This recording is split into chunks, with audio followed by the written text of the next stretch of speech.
Magandang hapon, Pilipinas. Ako pa rin po inyong kasama, Eli Solodar. Sekretary, magandang hapon sa iyo. Magandang hapon, Eli. Magandang hapon din sa ating mga kababayan. Ito po ang inyong kaibigan, former Secretary Jing Paras, bumabate dito sa ating programa, Iparas kay Paras. Ano paglinawan po, ang maestro nagpupugay ng isang magandang hapon sa inyong lahat. At batiin din natin yung mga sumusubaybay dito sa atin, sa Iparas kay Paras. Nakita kami nung Monday ni Senate Minority Leader Coco Pimentel. Nanonood pala rito sa atin, Secretary G. Thank you, my dear Coco. Yeah. At pinag-uusapan natin yung issue Huwag sa ka Senate. magpadala dyan sa isang, kung sa Bisaya pa ba, Coco. Ayaw padala niya sa imuhang kaubang panulay. So, ayaw lang. Dadon ka sa kanal ng imuhang kaubang babae niya. O, sige. Okay, pinag-uusapan natin, siyempre, Senado.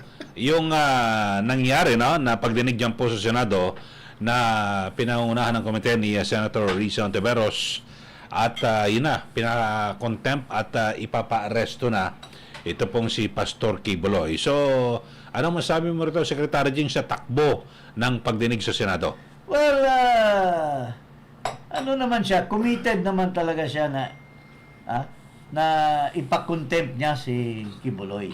Regardless of what are the consequences, what are the illegalities in her quest, isang bagay lang talaga, galit siya kay Kibuloy, at dahil dyan, ginamit niya si Kibuloy para mapaabot niya ang galit niya kay Duterte. Yan lang naman talaga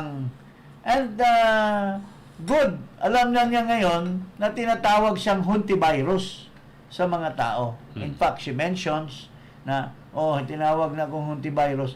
Well and good that you know that you are really near the virus. Baka nanonood din, Secretary. The virus of the Filipino society. the virus of the injustice in the Senate. Kasi ikaw lang mag-isa Hindi kasi nasamahan ng mga ibang kasama mo. Iwas pusoy. Kasi Pwede ba magdesisyon ng ganon, na iisa lang? Kasi ako pagkakalam ko dapat at least dalawa sila. Hindi pwede. Well, ako I don't know. But general, alam mo, Robert's rule lang naman lahat yan Ang source naman lang rules in the conduct of Robert's Rules of Parliament. Order. Robert's rules, hindi ka pwede. Tapos yung rule on the majority. Paano ka mag-convene ng hearing kung walang quorum? Majority of one. Meron bang gano'n? Doon sa House, sa amin, dati, hindi ka pwedeng kung ikaw ang chairman, tapos member ka ng majority, hindi ka pwedeng mag-convene kung walang member ng minority. So, anything that you do is illegal and invalid. Eto, mabilis agad ako. Mag-research ako. Ito nakalagay. The chairman, with the concurrence of at least one member of the committee, may punish or cite in contempt any witness before the committee who disobeys any order of the committee or refuses to be sworn or testify or to answer a proper question by the committee or any of its members or testifying. Okay. Yan, okay. So, palabas natin ito, meron siyang sinasabi that I have ruled. Sabi niya, there's a ruling of contempt. Parang napanood ko sa video, parang siya mag-isa. Siyang mag-isa. Sige, panoorin natin. Palabas natin. Before the chair asks Renita some questions, I wish to correct the records, Comsec. I am making a ruling of contempt, not moving. So ruled for the record. So, Renita, naririnig niyo po ako? Opo. Okay, maraming salamat po dun sa testimony niyo on video kanina. Okay. Yeah, doon sa mga kababayan, invalid yung pag-declare niya. Kasi, nung umalis na si Pimentel, ang naka-record doon sa, sa Senate, is that she was moving to declare him in contempt. So, yun ang sinang-ayunan ni Coco. So, dalawa sila, valid yun. Pero nung wala na si Coco, pinalitan niya. Sabi Not nga, moving. oh, that is not moving. I'm not moving, but I am ruling. I want to correct that. You cannot correct that. How can you correct it by yourself when there's no more quorum? Huh? You're already violating the Senate rule when they say that the chairman may declare contempt. Ito, maliwalag Secretary Jing. Basahin mo, paring Eli. Rules of Procedure Governing Inquiries in Aid of Legislation. O yan, the chairman with the concurrence of at least one member of the committee may punish or cite in contempt any witness before the committee. Okay, so, nandyan na tayo. Sinabi na niya kanina na nandyan si Coco Pimentel, I am declaring in contempt. I am moving in contempt. Kibuloy. So, approved. With the concurrence of one member. She... Pero nung umalis na, binago niya. Sabi niya, that is not... mali ito. I am not moving. I am ruling. yun. So, wala nang concurrence yung pagpalit niya. Hindi naman pwede basta-basta palitan mo yan. Mr. Miss Hontivirus. How do you call that? Falsification. Falsification of records. You're falsifying the records. So, pwede rin publicly. Secretary Jing, yung pangyayari niyan, pwede sigurong gawing batayan ng abogado ni Pastor Kibuloy sa Supreme Court. Yes. Di ba? Yes. Plus the fact na later on, nag-object si Robin Hood Padilla. I object to the declaration of contempt to Kibuloy. Hindi wala na. Pero nag-ruling na naman ito si Contempt. According daw to Section 18, there's hindi ko alam na kung tama yung ano niya mga ang sabi niya ruling sa 14 members dapat 8 ang kumontra. Pero sabi niya, sinabi lang niya yan. Pero mayroon proseso niyan. Halimbawa, ikaw yung chairman. Nag-rule ka na nagsabi ka, hindi ruling kasi binago na lang niya yan Nag-move siya for contempt. Nag-concur si Pimentel. I move to declare siyang nag-move hindi si Pimentel Motion pa lang yun. Motion, pero na-approve na. Kasi nag-second the motion si Kwan So, approve.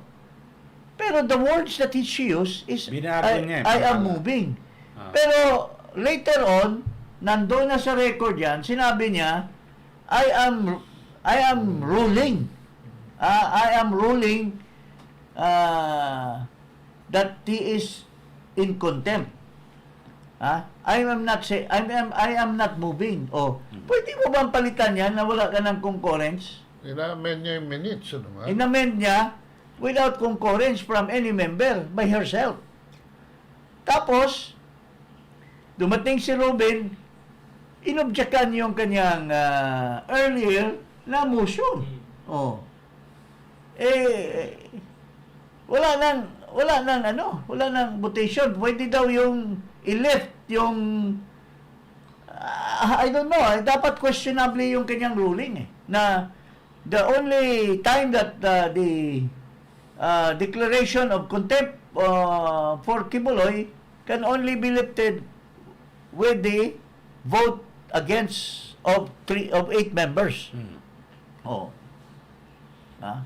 Now, as to the legality of all these rulings, is all questionable. Ibig nga sabihin, Kasi kaya sabi ni Cayetano, ikaw kasi hindi ka abogado, nagmamarunong ka. Di ba? Sabi ni Cayetano, sinuplas siya. Oh. Tingnan mo itong ibig mo sabihin, nagsasapalaran sa kanyang sarili dyan. Pero ako, hindi ako abogado, nag-research kagad ako. Nag-research si sa Emil. rules. Huling-huli siya ni Procedure. Emil. Huling-huli siya. ang dating ko dyan yung ruling niya. Kasi pero kung Yung ruling niya, pero kung hindi niya binago, kung wala siyang sinabi na Ay, rule. sabi niya, 'di ba? Kaso binago niya. Binago niya. So doon matetek. Pwede ba yun? Ako tingin ko lang Technical yan. Ha? So yung ruling niya supersedes the vote of 8. Yung concurrence ni yung pag-ayon ni Yung ruling, Senator yung Coco. ruling niya is void. Yung sabi niya, Kasi kailangan at least I have consent. ruled.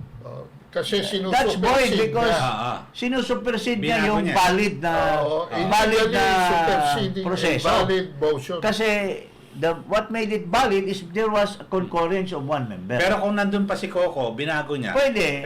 Pwedeng Pwedeng mag-agree si Coco. Okay, I agree with the novation or the And then since may objection, kailangan magbotohan. Kaso nag-ruling na siya. no. Paano ngayon? Hindi, pwedeng baguhin. Ako hindi ko kabisado yung That's why yung yun, masalimuot itong Sa ruling Robert's ito. Rule of Order kasi, you move, it's seconded, and if there is an objection, it is subject to division of the House. Botohan. Yeah.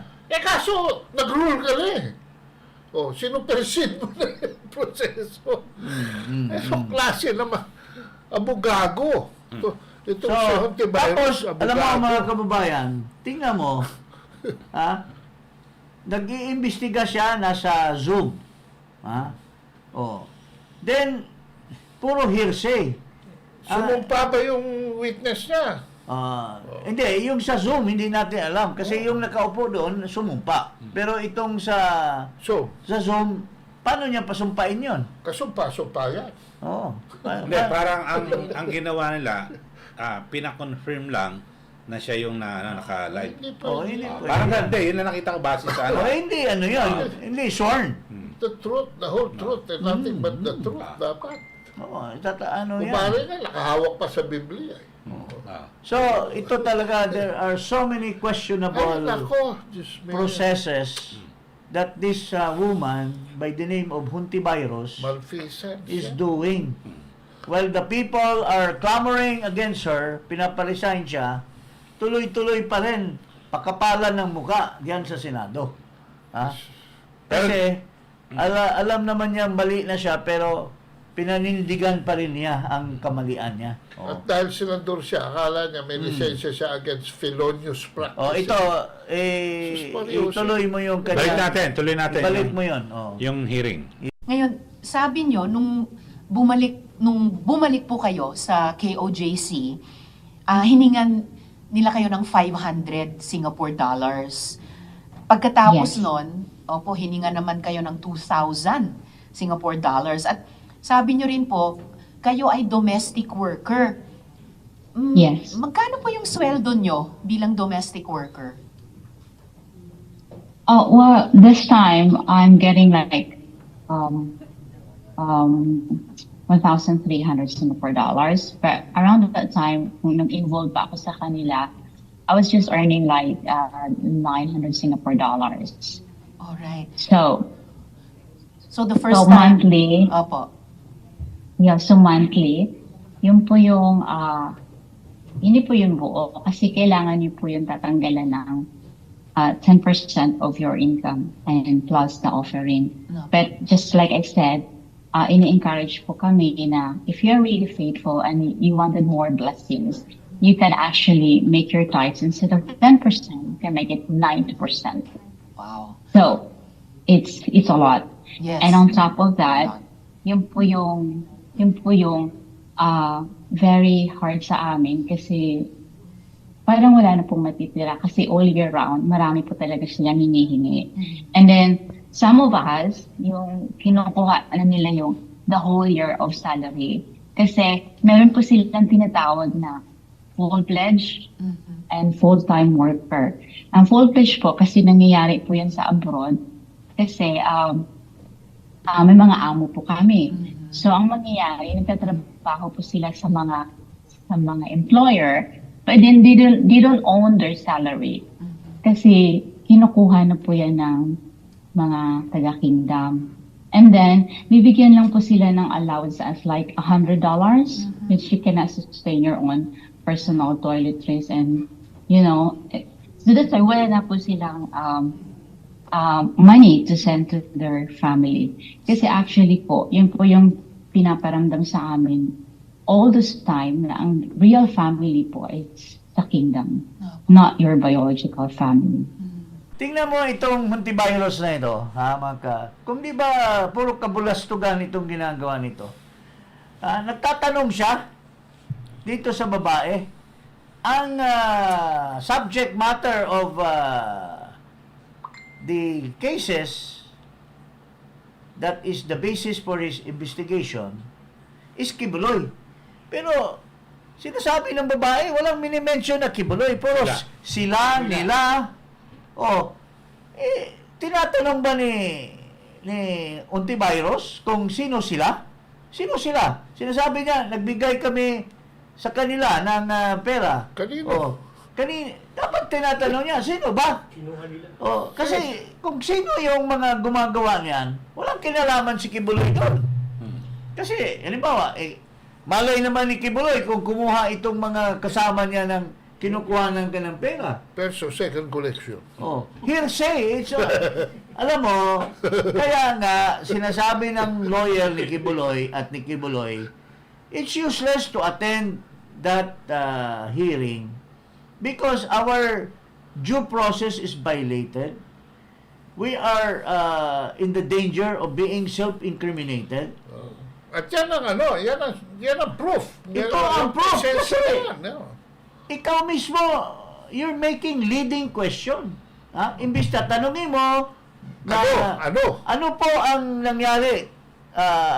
So sasabihin ng babae, tungkol po sa 500, siyang nagsasabi, yung sa 500, ano pong nanganganyan? O sa ganito, ano pong ganyan? Yes or no na lang yung witness. Yung witness, yes or no, ikaw ang sumasagot, Hontiveros, sa mga ganito, yes or mga no. sagot. So paano, ano yung klaseng inquisition na mayroon yan? Tapos sasabihin mo sa committee.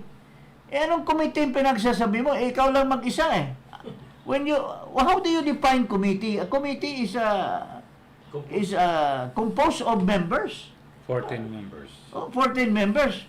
But how would you say na the committee is this, the committee is doing this? What committee are you talking about?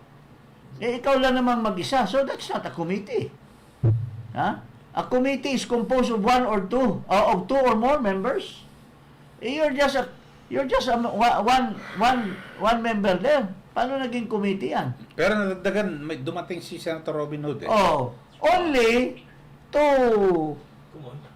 oppose, to object to the declaration of Kibuloy's contempt.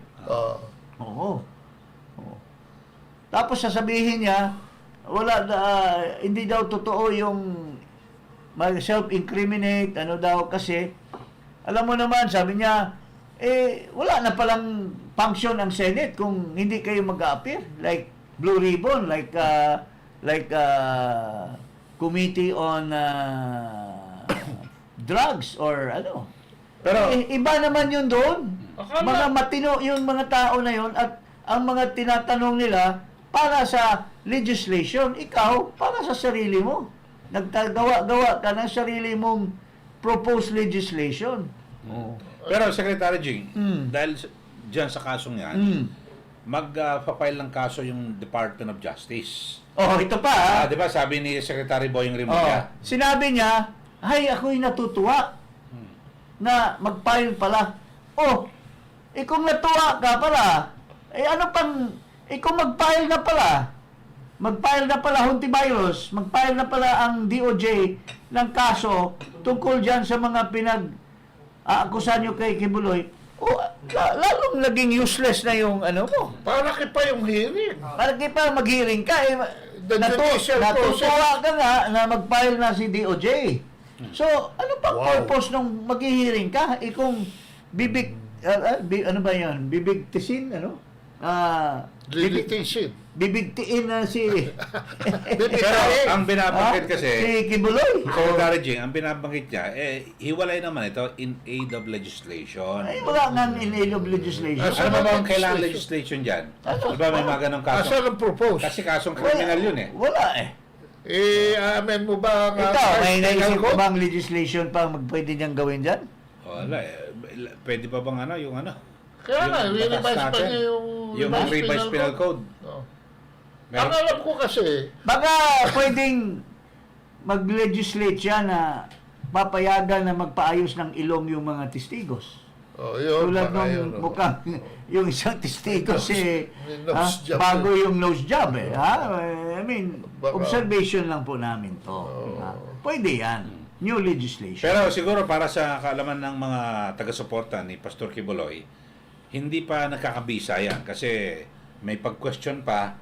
Tapos, kung makuha ni Senator Robin Padilla, yung 8 senador na nag-oppose o nag-object dito sa ruling na ito, wala yan. So, tatanungin ngayon natin, okay. Si Senator Robin Padilla is a member of the PDP Laban. Ah, okay. So, ilan ba sila, PDP? Ayan. Dito natin makikita yung mga matapang. One is Bongo. Number 2 is Bato. Number 3 is Tolentino. Okay. Ngayon, alam naman ng taong bayan na napaka malapit si Kibuloy kay Duterte. Sino bang nakinabang kay Duterte noong last election na sabi nila dahil nga nabigyan ng napakalaking pwesto, syempre, may mga parking yan sa mga projects. Ang laki ng kinita. Siyempre, dapat kumampi dito kay Robin Padilla para hindi mapahiya si Robin doon sa 8. Mayroon dyan. Naging Senate President. Mayroon dyan. Kapatid ng Senate President. Mayroon dyan na kinabang. Nilagay yung kanyang anak sa napakalaking pwesto. Department of Public Works. Hindi ba yan boboto? Para ipakita nila kay Duterte na yung kaibigan ni Duterte ay hinaharas nitong si Hontiveros. Tsaka dito, madaling makakapagana yung maging rason mo. Hindi, sabihin mo lang na, hindi, boto ko kay Robin dahil sa, meron ng DOJ, yung kaso. Madali, pwede mo nang Pwede, rason, di ba? So, ilan na yon? Marami na yon Robin, 4 na. Cayetano, 2. 6. Bilyar. Cynthia Villar, 7. Sino pa? Yung DPWH mo, secretary dati. Yun. 8. Kung may kahiyaan kayo at pakita nyo kay Duterte out of friendship with Kibuloy, ipakita nyo dito kay Hontiveros na walang kalasa-lasa yung kanyang walang ano bang tawag niyan? Walang kaasim-asim yung kanyang yung mga diskarte diyan sa diskarte niya diyan sa Senado. Secretary, hindi ba pag nag-take ng jurisdiction na dyan ng Department of Justice, wala na yung legislative Hindi naman kalukuhan, kasi independent yan Hindi, pero... Dapat nga wala nang investigasyon. Kasi parang subjudice na yan pag na-file yan At saka, hindi ba Blue Ribbon Committee lang may sa mga ganyang klaseng kaso may jurisdiction dyan sa Hindi nga in aid of public persecution. nakakatawa nga kasi against women pero may mga men siyang mga yung mga foreigner na mga lalaki. Anong kinalaman doon sa kanyang committee? So, alam mo, mga kababayan, at the end of the day, ito po ang hangad ng ating mga kababayan. Mayroon ngayong rally dyan, continuous rally, vigil dyan sa Liwasang Bonifacio. Nandyan ang mga taong bayan, pinapalabas nila ang hinaing nila tungkol dito sa violation of due process, violation of religious belief, violation of the Bill of Rights perpetuated di umano nitong si Hontivirus. Ito, binanggit, chinek ko, Secretary Jimmy, yung kado, yung mga miyembro ng komite. Yung chairperson, di ba, si Senator Risa. Okay. Yung vice chair, Nancy Binay. Okay. Tapos yung mga miyembro kasama dyan, Pia Cayetano, Cynthia Villar, Grace Po. Tapos members for the majority, Amy Marcos, Robin Padilla, Rafi Tulpo, Bongo, JB Ercito at Mark Villar. Yan. Yan. Alam Yan. ka namin yan. Yun ang mga miyembro. Ilan yon? So, Si Coco Pimentel, hindi nga membro, but of course, basta minority, automatic member yan, basta the minority floor leader. So, bilangin mo kung sinong pwedeng 11 sila. sumama kay Robin. 11. Yan, si Aimee. Si Aimee, di ba? Aimee, love niya sa mga Duterte. Nakinabang din sila. Yung mga lumapit, maya naman kayo. Lumapit kayo kay Kibuloy at binigyan kayo ng karami-raming boto. Hindi ba kayo magpakita ng konting gratitude kay Kibuloy, who is now under fire illegally and being harassed by this woman? Pakita kayong tao dyan, di ba, mga senador? Okay, so abangan natin yung abangan. kung ano mangyayari at kung pipirmahan ba ito para ma-serve yung contempt dito kay Pastor Kibuloy. Samantala, So, ulitin ko po, magsama-sama ang taong bayan doon sa Biliwasang Bonifacio. Ipakita natin na tayo ay may puso katulad ni Bonifacio na naging biktima ng mga Espanyol At Amerikano. sa mga karahasan, mga Espanyol at Amerikano at kapwa Pilipino. at mga kapwa Pilipino. Pinatay pa ng isang kapwa Pilipino. So, pareho ang sitwasyon ni Andres Bonifacio ngayon Makapagal pa apelido. at niyayari. So, makitungo tayo doon at sa alalahanin natin, let's remember Andres Bonifacio, punta tayo sa Liwasang Bonifacio at ipaglaban natin ang karapatan. Hindi lamang ni Kibuloy, kundi ang karapatan ng bawat Pilipino na pwedeng mangyari yung karahasan na ginagawa ng mga walang kwentang mga opisyal ng ating gobyerno. Nakakatulog pa kaya si Hontivirus?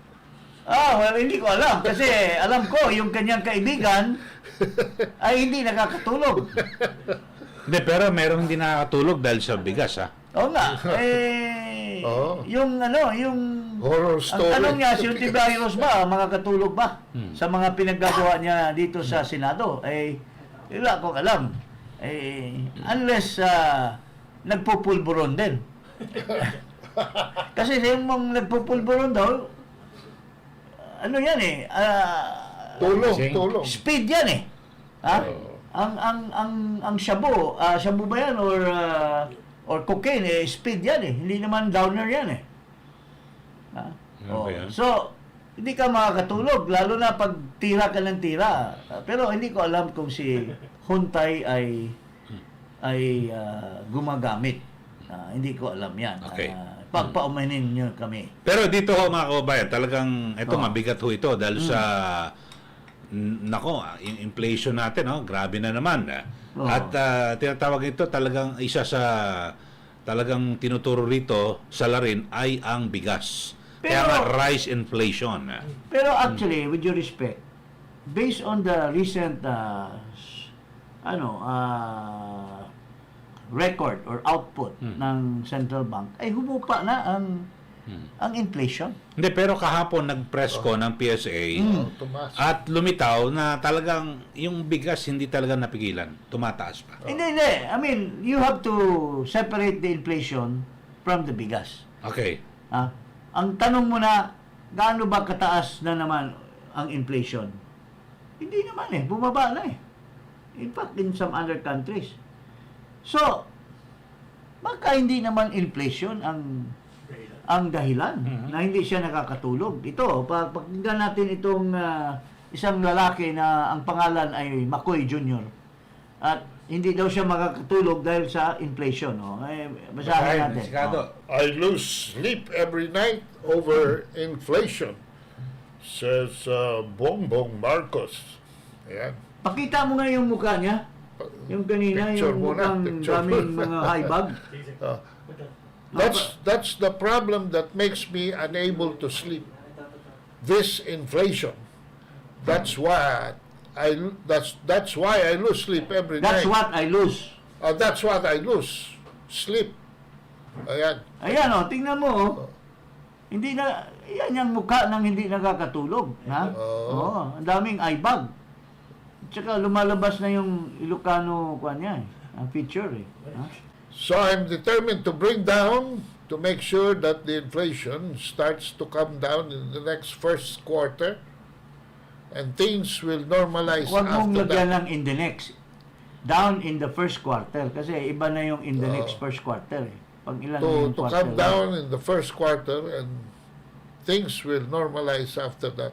He added, speaking in a mix of English and Filipino. Inflation in the Philippines went up even higher at 8.1% in December 2022 from 8% in November. This brought the full year average to 5.8%. Inflation in December was the highest since November 2008 and was more than twice as high as the 3.1% recorded in December 2021. So, hindi siya nakakatulog sa inflation, pero may utak ba itong tao na ito? Tama ba yung inflation ang nakakaano sa kanya or mismanagement, incompetence ng gobyerno? Kasi tulad ng bigas, anong kinalaman yan sa inflation? Import ka ng import Maski may inflation, pero kung mayroong supply, Cheap supply. Cheap supply. Bakit mag-inflate? hindi nga, yung chip na sinasabi mo is a product of the volume. Oo. Siyempre, pagka maraming volume, ibababa yan because that's the law of demand and supply. Hindi lang naintindihan yan ni Magsaysay, pero hindi ko alam kung naintindihan din itong ating Pangulo ngayon, yung law of demand and supply. Kasi, So, dapat bumaba. dapat bumaba kung Bakit tumataas? mayroong kalokohan na nangyayari. May nagpapatong. Alam mo, ito nga nagnegosyo na nga itong NFA. Binibenta. Pinupuslit ang bigas at binibenta sa mura. Pero yung murang benta, papunta na yan sa mga traders, napakataas na ang benta niya. Hindi natin alam kung hindi yan ipagbili, itatago muna, di ba? Tapos hihintayin kung kailan pwede nilang ibenta. Ganyan din yung sa importation. So, ang sinasabi natin, is there proper leadership or proper management? Kasi kung tayo, maski sa bahay natin, example, bumili tayo ng maraming sibuyas, bumili tayo mayong maraming bigas, pero aapat lang naman kayo. So, kung marami kang supply, di marami kang kakainin, di ba? Mura yung cost sa pagkain nyo sa bahay. Kasi marami kang supply. Pero dito sa atin, pero dito nga sa atin, nagkaroon ng shortage sa bigas o anumang produkto, mag-i-import. Bumabahan ang supply pero hindi bumababa ang presyo. Because that's exactly what I'm saying. Mo. Hindi inflation, smuggling, hoarding. Ha? May nagmamaniobra. O kaya katulad lang ng mga empleyado. Hindi mo na didisiplina ang empleyado, nagbibenta ng mga Kasi nandyan yung importante yung supply. Oh, pero iniipit yung tintin ito lang. Naalala nyo ba? Mga kababayan, naalala nyo ba? Noong SONA, anong sinasabi nitong Bakoy. itong si McCoy, the sleepless man in Seattle. Di ba movie? Sleepless man in Pasig In River. Pasig River. The sleepless man in Pasig River. Ano niya sabi niya? Bilang na ang araw niyo, mga lintik kayo. Ha? Kayong mga smugglers. Oh. Asa na yung tatlo? Bakit niya tinitreaten yung mga smugglers na yun? Tatlong smuggler. No. Bakit mo tinitreaten? Kasi, Sino Michael? yun daw ang cause ng pagtaas ng sibuyas, mga bigas. Agricultural products. So, may nahuli ba? May nahuli ka ba? O yung isa doon sa paborito nyo ay ginawa mo pang, Makoy? Ginawa mo pang special envoy to China. Ayan. So, paano ka makakatulog dyan? Ang konsensya mo na lang, yun ang hindi ka makakatulog dahil sa konsensya mo, dahil nagsinungaling ka sa taong bayan na huli na ang araw nila. Or, iilan na lang ang araw nito. Pero wala ka namang hinuli ni isang smuggler. Nakaligtas ang smuggler at kinukonsente mo pa. So, that's one. Bakit hindi ka makatulog? No. Pangalawa, yung incompetence. Management. Hindi mo na pagana ang farmers. Bakit? Hindi mo binibigyan ng enough support. Yung pera ng land bank na ibubuhos mo sa farmers, pinapahiram mo sa crony mo na si Aboitis, 20 bilyones. Hindi ka ba makakatulog ka kaya dyan kung iniisip mo, bakit ko nga pala pinapahiram yun? Ikawawa naman yung mga farmers doon. Hindi ko man lang mapahiram na maski 200 piso. Kasi yung pera, kinuha ko na pala doon. Binigay ko na sa boyfriend ko na si Sabine. Yun ang hindi ka makakatulog. Secretary. Kasi hindi mo inaayos ang lagay ng ating bansa. Kasi. Ang budget ng agriculture, 197 billion lamang. Pero ang budget ng ayuda, kalahating trilyon. Alam mo kasi, ang policy daw, hindi yan sa budgeting. It's a policy. We have a policy of mendicancy. Ayan. Ang policy natin ngayon, it's not to teach a man how to fish. Give them fish. Buy the fish and give them fish. Buy the fish and give them fish. Imbis turuan mo, bigyan mo ng bigay. Kaya nakatunganga yung mga karamihan. Like the porpoise. Ano ba yung porpoise na yan? Tsaka ang daming mga cash aid programs. Mga AX. Lahat na ngayon. Tupad. MAEX. Ang dami. These are all pampalubag loob para hindi mag-alboroto ang tao. Pero these are temporary. Saan galing yan?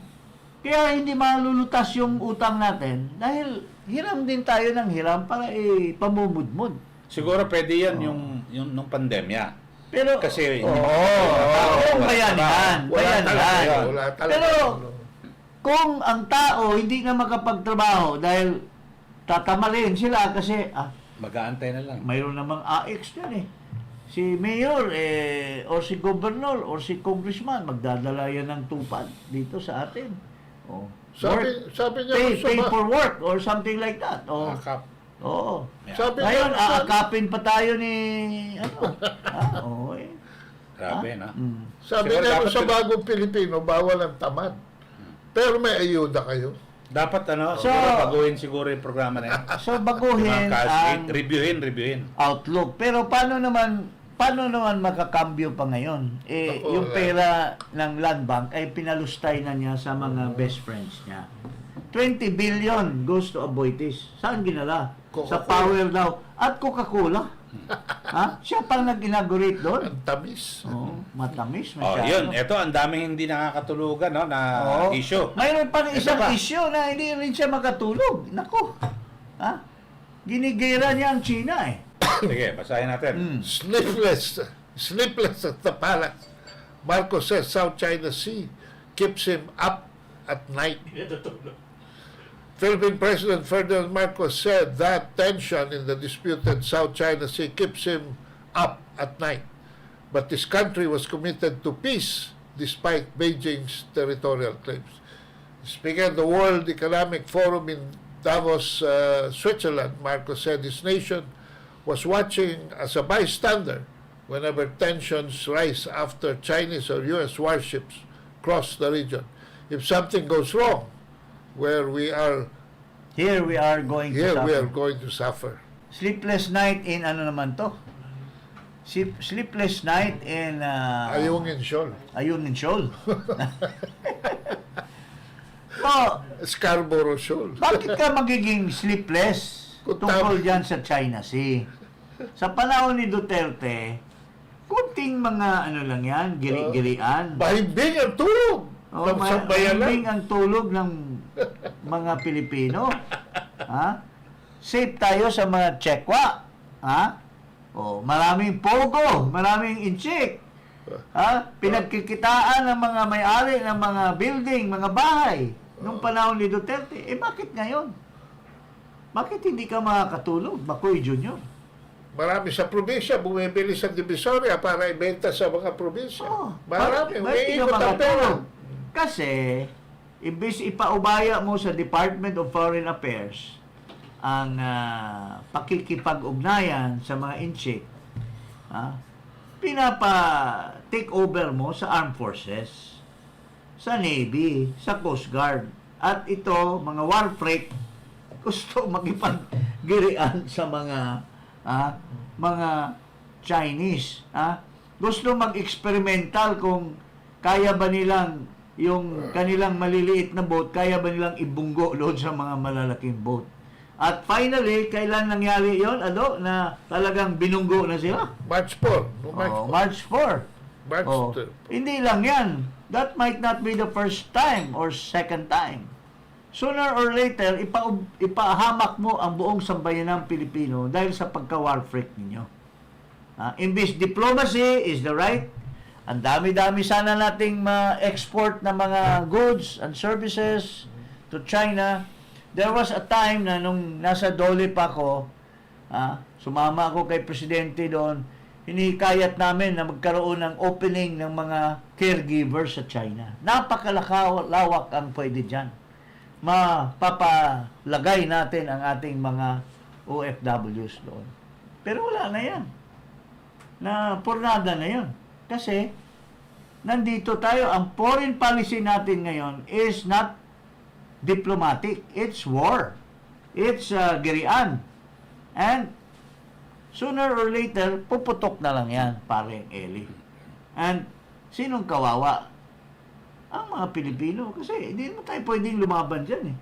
Isang exocet tribe, lang yan rocket or Dongfeng, Missile.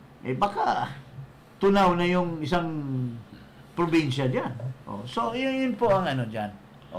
Anong masasabi mo, paring Ado, sa foreign policy nitong Makoy Jr. that puts him to the sleepless night? Pero alam mo kasi, sinasabi, nung nasa college ako, may mga classmates ako, kasi may mga mayaman akong mga classmates sa dorm. Hindi din daw sila nakakatulog kasi may exam sila kinabukasan. Mayroon silang tinitake na drug. Sleeping na. Oo, para to wake them up, para mag-aral. Yung mescaline. Sinasabi yung mescaline. Pare, may mescaline kami. So, hindi sila nakakatulog kasi nag-aaral sila. Itong ating kumpare, si Marcos Jr., kung hindi siya makakatulog, anong ginagawa niya habang nakatingin sa kuwan? Wala ba siyang tinitake din? Para to lay awake? Because if you are laying awake at nakatingin ka lang sa ceiling, wala kang ginagawa, parang mukhang gago ka dyan, di ba? So mayroon kang iniinom. Kape, alak, Baka hindi na dumadalaw si Bukangkang. Hindi, pero baka naman, no? or sumasayaw si... Hindi, baka hindi naman literal na sinasabi niya nga, sleepless. Okay. Ako, tingin ko, hindi naman literal. Hindi, ibig sabihin, parang hindi niya Figure of pinapaliwala. speech. Yun, mga ganun. Figure of speech. Baka ganun lang, tingin ko. Oo. Pag figure, tingnan natin yung bumubakangkang. Maganda ang figure nun. Yun ang hindi magapangpatuloy. Ay, panoorin natin. Okay, Ano to? okay. Yung apat na, ano? Ito, Yeah. apat na Navy members si sugatan ng bugahan ng tubig ng Chinese ships ang Philippine supply boat. Panoorin. Sa video, makikita na pinagtulungang gitgiti ng dalawang Chinese Coast Guard vessel ang dihamak na mas maliit na civilian supply boat na unay sa May 4. Isa ito sa dalawang supply vessel na inupahan ng pamahalaan para maghatid ng supply sa mga sundalo na nakahintil sa VRP Sierra Madre sa Yungchol ngayong araw. Binomba ng water cannon ng mga Chinese ang supply boat na kaya nabasag ang salamin nito at apat na Philippine Navy personnel na sakay nito ang nagtamo ng minor injury. Dahil sa tinamong damage ng unay sa May 4 at injury ng mga sakay nito, agad bumalik sa mainland Palawan ang supply boat. Ang VRP Sindangan naman na isa sa dalawang PCG vessel na umaalalay sa mga supply boat, pinarangan at ginitkit ng Chinese Coast Guard vessel 21555.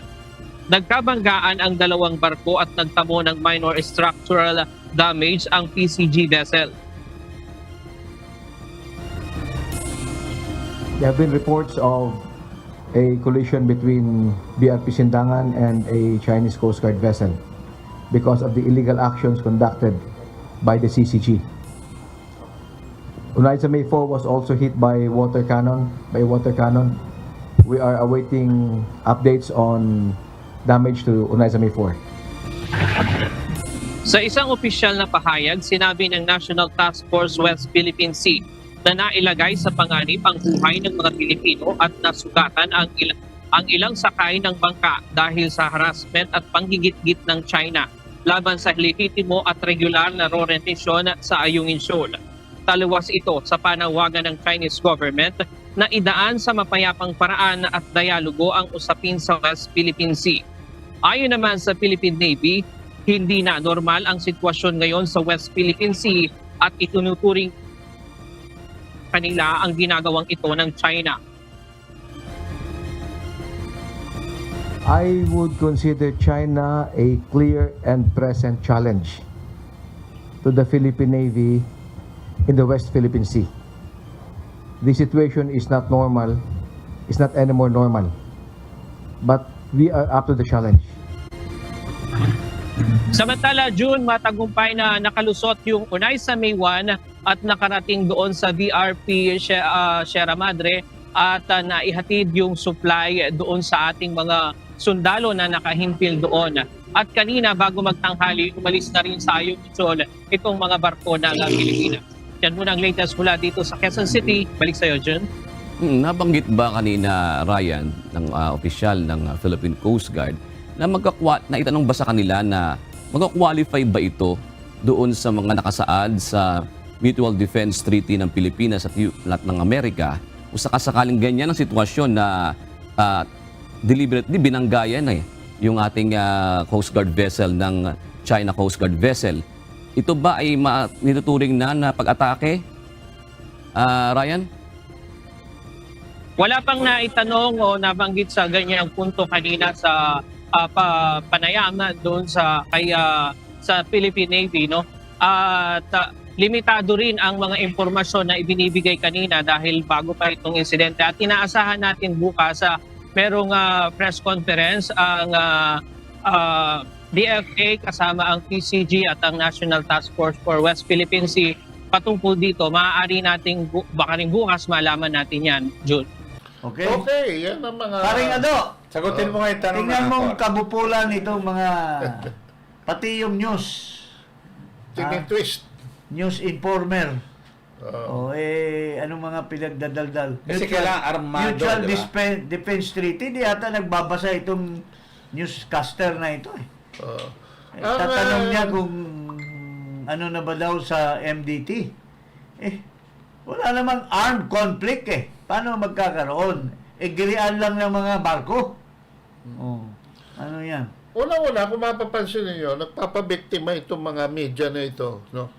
At Pero galing kay Tariela eh. Courtesy of Tariela.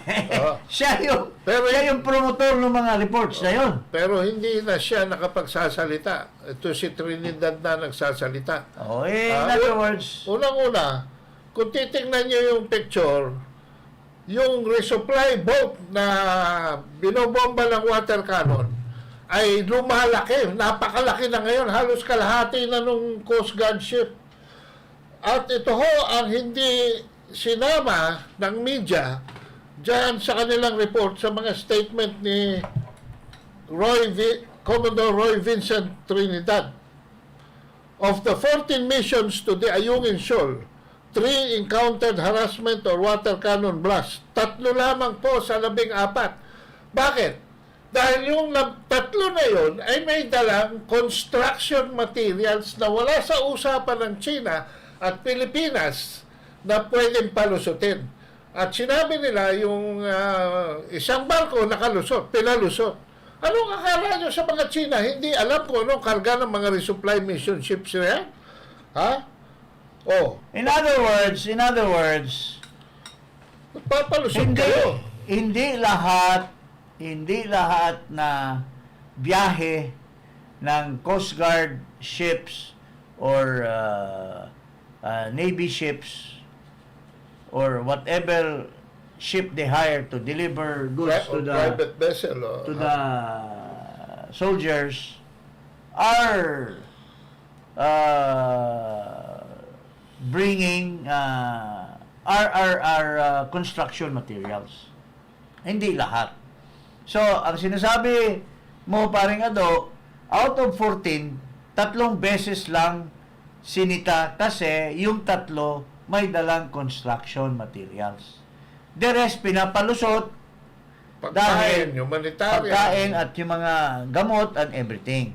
So, yun ang maliwanag. Pero, hindi yan nilalabas, ang sinasabi mo, hindi yan nilalabas ng media sa ating mga kababayan.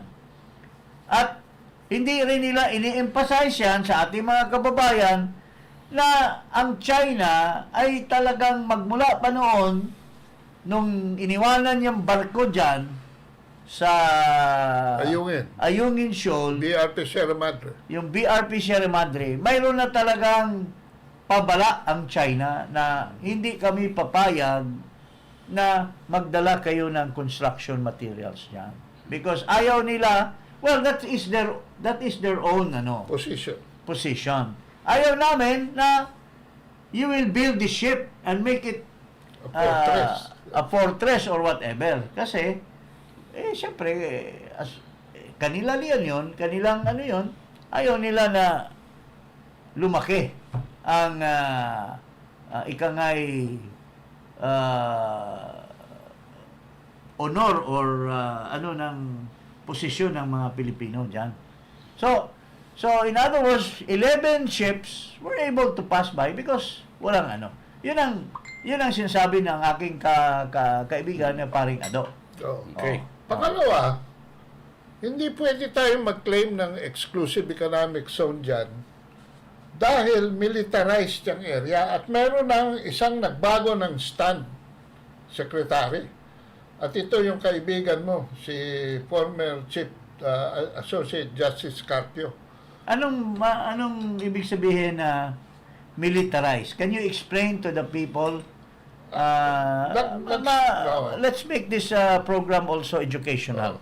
Why are you saying na yung exclusive economic zone doon sa part na yan, hindi pwede kasi militarized yung area? What made it militarized? Kasi ang nag-militarize na sa area yan, yung pagbahura ng BRP Sierra Madre. Kaya nagkakaroon ng clash dyan, no? Then, explain mo muna, bakit, why do you say it's militarized? Well, because... Bakit by the presence of Sierra Madre, it became militarized yung portion ng EEC dyan? Oo, kasi... Anong dahilan? Ang pinagbabasihan ko dyan, itong mismong 2016 arbitral ruling, na sa paragraph 1162, dahil nag-submit tayo ng reklamo, no? Submission number 14. Saan tayo nagreklamo? Sa arbitral tribunal. Sa arbitral tribunal, sa PCA. Ang ruling ng PCA, ay wala silang jurisdiction dyan kasi sabi nila sa paragraph 1161, in the tribunal's view, this represent a quintessentially military situation. Because BRP Sierra Madre is a Navy ship? Because, yes, it's a It's not a Coast Guard or yes, it's not a civilian asset. So, if what makes it military is the ship itself because it is owned by the Philippine Navy. Yes, it's a Philippine gray Navy ship. It's a gray is a ship. gray ship. It's not a white ship. So anong implication yan if it's a militarized area? Alam mo, Secretary, ang UNCLOS, ang kondisyon para mag-operate ang UNCLOS, lalo na yung sovereign rights at saka exclusive economic zone, ay kailangan yung tubig peaceful. There must be the presence of peace and order. Paano mangingisda ang mga tao dyan kung nagsasalubungan dyan ng mga military assets ng China at saka Philippines and maybe Vietnam? No? So, kailangan yan. May peace dyan. May tranquility dyan. It's not navigable. Yes. It's not navigable by anyone because nilagyan ng Pilipinas ng isang gray ship. Ano naman yung sinasabi nila na yung tinake over ngayon ng China yung Scarborough Shoal at nilagyan nila ng mga military. Iba naman yun. Can you make a distinction? Ang point of reference dyan na yung standoff noong 2012, noong gumamit tayo ng Philippine Navy ship na naman, BRP Gregorio del Pilar, para arestuhin ang 6 na Chinese fishing vessels sa Scarborough Shoal. Ngayon, Na nangingisda. na nangingisda at nanguhuli ng nag-harvest ng mga giant clams and whatever. So pumunta doon yung Philippine Navy. Nag-board sila a military ship, boarded civilian ship, espousing the flag of another nation. Espousing which flag? The Chinese flag. They were Chinese fishing vessels. Ngayon, itong problema. Sinong umakyat? Mga Philippine Navy, nag-board dun sa ships nila, dun sa 6 na ships. Ang mga Navy, hinuli yung... Sumamparo sa mga ship na but you were saying espousing flag. Bakit Ang kinikerry na flag ng mga civilian fishing vessels ay Chinese flag. Chinese flag, but not military flag. Not military flag because they were fishing vessels. Yun ang... Ngayon, nung makarating yung picture na yon sa Chinese public, nagkagulo sa China at na-pressure ang gobyerno na magpadala ng... Hindi ba nangyari ito isang araw? Bakit stand-off ba dyan? Ilang araw yun? Matagal yan. Halos 3 linggo yan. Okay. So nakahabol ang mga Chinese. Okay. So kinonfront nila ngayon yung nanghuli sa kanilang mga citizen. So hindi ba nagkagira? Ay standoff nga walang kikilos. Walang kilusan. Okay. Ngayon, ang naging solusyon ni Albert de Rosario at ni Noynoy Aquino, who was then president and DFA secretary respectively. Imbes na puntahan ng Chinese embassy o di kay tawagan ng Chinese Foreign Ministry sa Beijing. O makipag-ugnayan sa mga Chinese authority. Correct.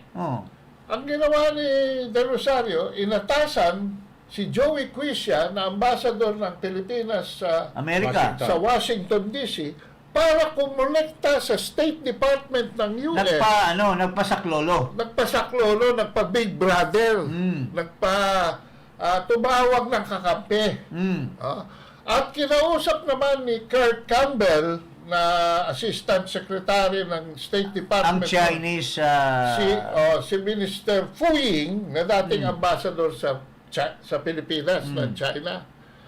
At doon, ang feedback ni Campbell kay Quisha at feedback ni Quisha kay De Rosario, ay aalis na. nag-agree na daw ang China kay Campbell, no, na makakaroon ng simultaneous withdrawal of Sabay sila. Sabay. Okay na. Tapos, nung umalis ang Pilipino, Umalis ang Pilipino. contingent, hindi umalis ang China. Hindi umalis ang In China. other words, naguyo tayo. Hindi naman tayo nagoyo kasi wala naman palang agreement. Ginoyo tayo ni Kurt Campbell. Hindi nga, naguyo nga tayo by somebody. I'm not saying that China naguyo. Naguyo So, tayo ni Campbell dahil tamad siguro. Gumagawa lang ng istorya at napaka-gullible ng ating mga opisyal ay umuwi na. Umuwi na. Okay. So ngayon, yun ang basis mo pagsabi na they are now in control of that territory. Yan. Okay. So anong implication ng they are in control? Well, yan may halong implikasyon ng soberanya yan kasi ikaw na nagmamaneho doon sa lugar. So even if it's in EEC, as far as China is concerned, they are exercising sovereignty, not sovereign rights. Yes. And law enforcement in the area. Now, nagre-reklamo tayo sa water cannon, dazzling Lapit na lasers, tayo. at saka sonar and acoustics. Ito hindi naman arms. Hindi lethal arms. So these are non-lethal We will arms. discuss this next time. Next time, sa episode. Latag na natin, mga kababayan, i-explain pa natin further kung bakit Pero ang nakikita natin ngayon, lumalakas na ang posibilidad na magkakadingguyan dyan. Okay. Pagka nagkadingguyan dyan, may mga pumutok, kawawa ang mga Pilipino. Dahil sa mga warmonger na mga kapwa Pilipino na nasa armed forces at saka sa Coast Guard. Okay. Utos ni Marcos Jr. Okay? Maraming salamat ho. Huwag po pong kalimutan na mag-subscribe sa Iparas kay Paras at ganyan din po sa aking YouTube channel at Eli Saludar.